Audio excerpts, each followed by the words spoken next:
أعوذ بالله من الشيطان الرجيم. بسم الله الرحمن الرحيم. يا أيها المدثر قم فأنذر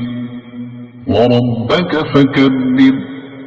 وثيابك فطهر والرجز فاهجر ولا تمنن تستكثر ولربك فاصبر فإذا نقر في الناقور فذلك يومئذ يوم عسير على الكافرين غير يسير. ذرني ومن خلقت وحيدا وجعلت له مالا ممدودا وبنين شهودا ومهدت له تمهيدا ثم يطمع أن أزيد كلا إنه كان لآياتنا عنيدا سأرهقه سعودا إنه فكر وقدر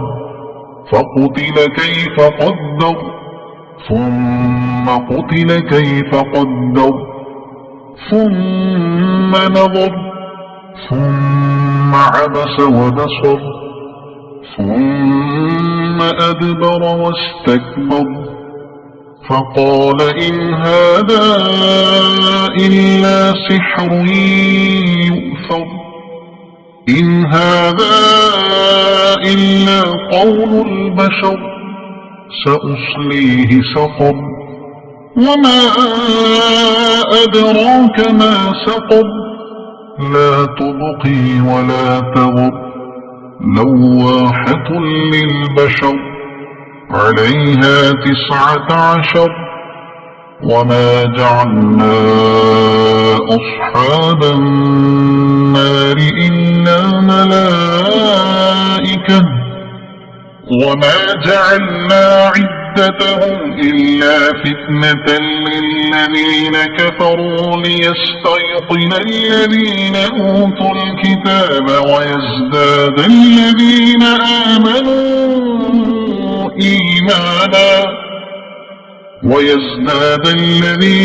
آمنوا إيمانا ولا يرتاب الذين أوتوا الكتاب والمؤمنون وليقول الذين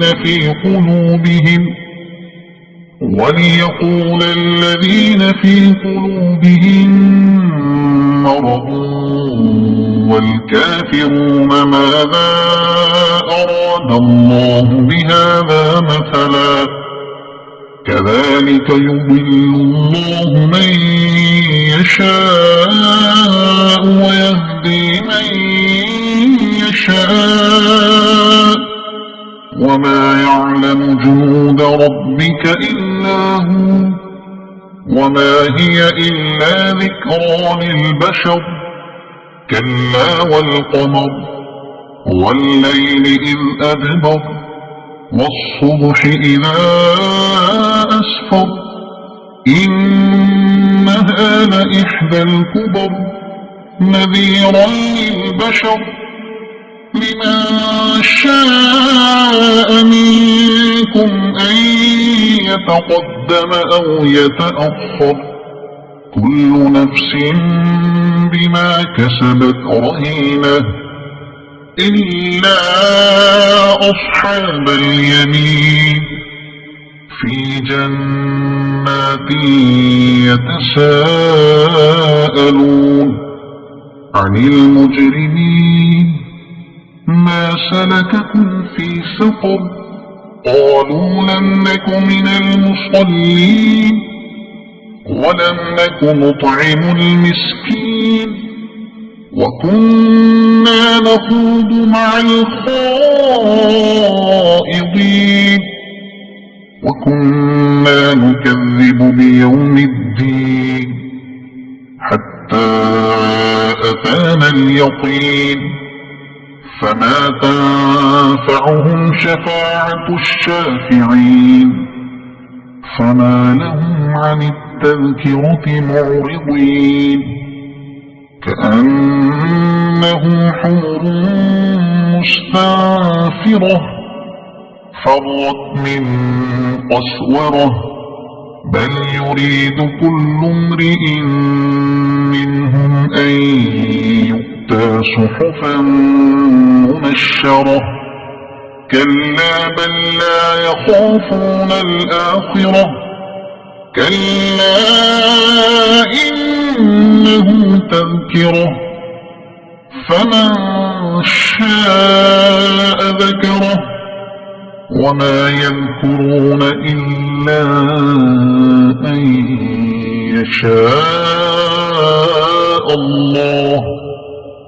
هو أهل التقوى وأهل المغفرة